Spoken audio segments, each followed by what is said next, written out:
अंग्रेजों से जब था हुआ आज़ाद बना, आज़ादी का नेहरू चाचा और गांधी अवतार, किसी का विरोध नहीं। देखिए, जो सही में मायने में जिनको स्थान मिलना चाहिए हमारे देश के क्रांतिकारियों को, उनको उनका वो स्थान नहीं दिया गया। तो हम लोग साहित्यकार हैं, मन में कुंठा हो जाती है।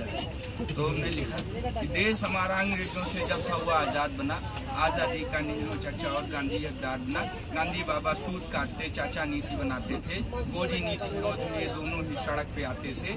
सत्याग्रह और आंदोलनों से ये विरोध तब करते थे, सच जनता का अनुशीलन कर दुश्मन से ये लड़ते थे। ये भारत का स्वाभिमान और आजादी के दाता थे, ये थे सबसे पढ़े लिखे और यही सबसे ज्ञाता थे। ऐसा हम लोगों को बताया गया, ये थे सबसे पढ़े लिखे और यही सबसे ज्ञाता थे।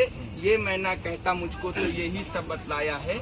छोटा था तो शिक्षक ने भी यही पाठ पढ़ाया है। कहते थे आजादी इन दोनों ने ही दिलवाई है, नेहरू चाचा ने ही तो भारत की लाज बचाई है।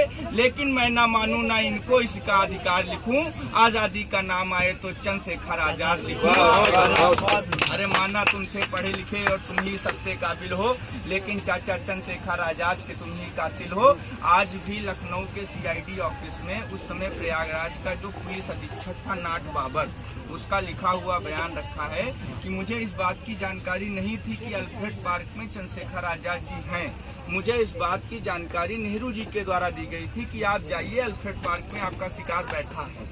तो इस विषय को हम लोगों को छूने की आवश्यकता है। तो मैंने कहा लेकिन मैं ना मानूं ना इसको इसका इनका अधिकार लिखूं, आजादी का नाम आए तो चंद्रशेखर आजाद लिखूं। अरे माना तुम थे पढ़े लिखे और तुम ही सबसे काबिल हो, लेकिन चाचा चंद्रशेखर आजाद के तुम ही कातिल हो। देश बांटने में भी तो तुम ही थे अगुवाकार बने, जिन्ना के भ्राता बन करके देश के ठेकेदार बने।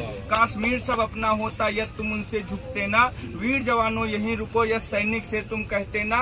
कश्मीर में 370 लाया तुम ही बताओ कौन, घाटी को 16 जैसा धधकाया तुम ही बताओ कौन। अरे देख के ऐसा भारत बिस्मिल चंद्रशेखर भी रोते होंगे, और सच कहता हूँ नेहरू चाचा तुमको गाली देते होंगे।